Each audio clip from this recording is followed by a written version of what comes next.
Hi, I'm Allison Fisher. I'm the energy organizer with Public Citizen. Each day we're seeing less and less coverage of the BP oil spill.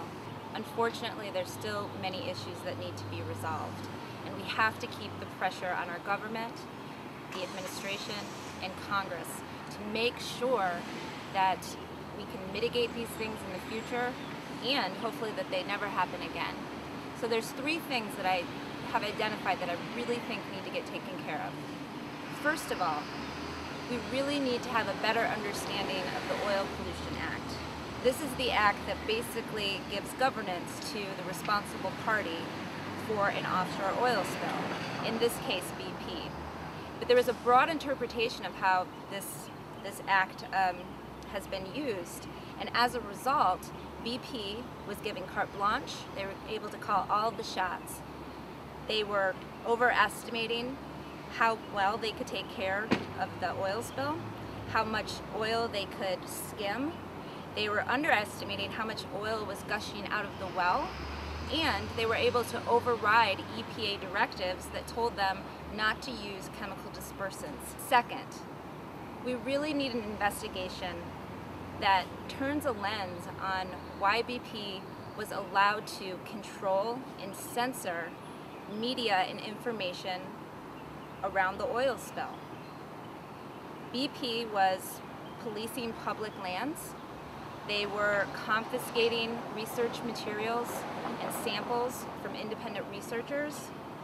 They were kicking media and taking away their cameras as they tried to approach beaches that really were the most impacted and the most affected by the oil spill. In short, they were trying to keep information out of the hands of the public and not letting us see the full extent of the crisis or how badly they were botching up the response. Third, we really need to have a comprehensive oil spill bill, a legislative response that deals with this crisis and deals with a lot of the core issues that allowed it to happen in the first place.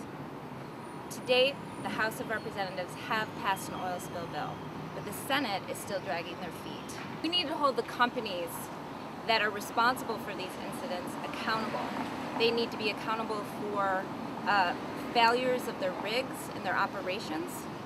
They need to be held accountable for repeated safety violations to the extent that they're not allowed to lease federal lands and they're not allowed to receive federal contracts. We also need there to be provisions in this bill that strengthen environmental impact statements for offshore drilling, and we need there to be stronger regulations and stronger regulatory agencies that oversee offshore drilling operations. If you agree with these points and maybe have some of your own, we'd love you to submit some public comments to the national commission that has been established to look into these issues and develop recommendations to how to stop it from happening again. Thank you.